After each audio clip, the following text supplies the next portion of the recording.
સુરત શહેર એસઓજીએ મોટી કાર્યવાહી હાથ ધરી હતી। ઇસ્લામ વિસ્તારમાં બોગસ દવાખાના પર તવાઈ કરવામાં આવી હતી। એસઓજી દ્વારા 12 જેટલા બોગસ ડોક્ટરોની અટકાયત કરવામાં આવી હતી। સુરત શહેર એસઓજીએ મોટી કાર્યવાહી હાથ ધરી હતી। ઇસ્લામ વિસ્તારમાં બોગસ દવાખાના ઉપર તવાઈ કરવામાં આવી હતી। એસઓજી દ્વારા 12 જેટલા બોગસ ડોક્ટરોની અટકાયત કરવામાં આવી છે અને એસઓજી દ્વારા અલગ અલગ ટીમો બનાવી તપાસ હાથ ધરવામાં આવી રહી છે। શહેરના ઇસ્લામ વિસ્તારમાં મોટા પ્રમાણમાં બોગસ ડોક્ટરોનો રાફડો ફાટ્યો હોય છે, ત્યારે શહેરના રોગચાળાની સ્થિતિમાં આવા બોગસ ડોક્ટરો સામે એસઓજીએ લાલ આંખ કરી છે। એસઓજી દ્વારા આરોગ્ય ટીમને સાથે રાખી કાર્યવાહી હાથ ધરવામાં આવી હતી। સર, કયા વિસ્તારમાંથી આ ડૉક્ટરો પકડાય છે? કેટલા ડૉક્ટર?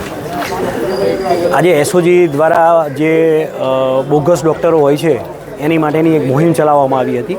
એના અનુસંધાને એસઓજીમાંથી 4 અલગ અલગ ટીમો બનાવી અને દરેક વિસ્તારની અંદર ગયા હતા। એમાં પાંડેસરાની અંદરથી જે કોઈ પણ જાતના સર્ટિફિકેટ કે કંઈ પણ વગર, કોઈ પણ ડિગ્રી વગર એવા બોગસ ડૉક્ટરો હતા, એવા 9 ડૉક્ટર અને ડિંડોલી વિસ્તારની અંદરથી 7 ડૉક્ટરોને ત્યાંથી પકડી અને એસઓજી ખાતે લાવવામાં આવ્યા હતા। જ્યારે દવાખાનામાં ગયા કઈ રીતના કન્ડિશનમાં પેશન્ટ હતા કે કેમ અને શું કેટલું કમાઈ લેતા હતા? જ્યારે એસઓજીની ટીમ દ્વારા અમે સર્ચ કર્યું હતું ત્યારે તો જોતાં એવું જ લાગતું હતું કે આ હોસ્પિટલ જ છે એવું વાતાવરણ હતું। પેશન્ટોની બી લાંબી એવી કતાર હતી અને એ લોકો જેવી રીતે પ્રોફેશનલ ડૉક્ટર જ હોય એ જ રીતે એ લોકોને ટ્રીટમેન્ટ આપતા હતા।